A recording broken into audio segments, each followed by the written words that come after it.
La vieille et les deux servantes.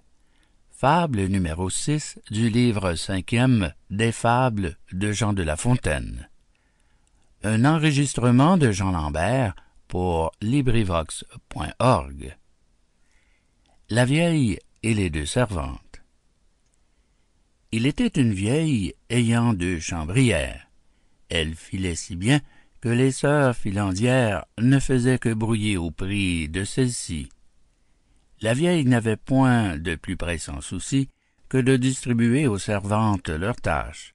Dès que Thétis chassait Phébus au crin doré, Touret entrait en jeu, fuseau était tiré. De ça, de là, vous en aurez. Point de cesse, point de relâche. Dès que l'aurore, dis-je, en son char remontait, un misérable coq à point nommé chantait. Aussitôt notre vieille, encore plus misérable, s'affublait d'un jupon crasseux et détestable, allumait une lampe et courait droit au lit, où, de tout leur pouvoir, de tout leur appétit, dormaient les deux servantes. L'une entr'ouvrait un œil, l'autre étendait un bras. Et toutes deux, très mal contentes, disaient entre leurs dents « Maudit coq, tu mourras !» Comme elle l'avait dit, la bête fut grippée. Le réveil matin eut la gorge coupée.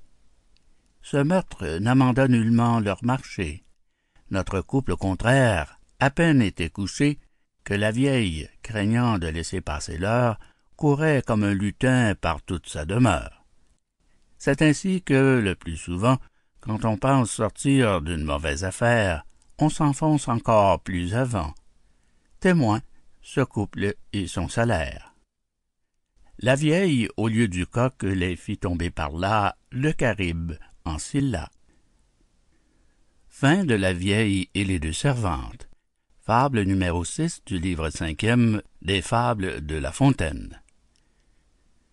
Cet enregistrement appartient au domaine public.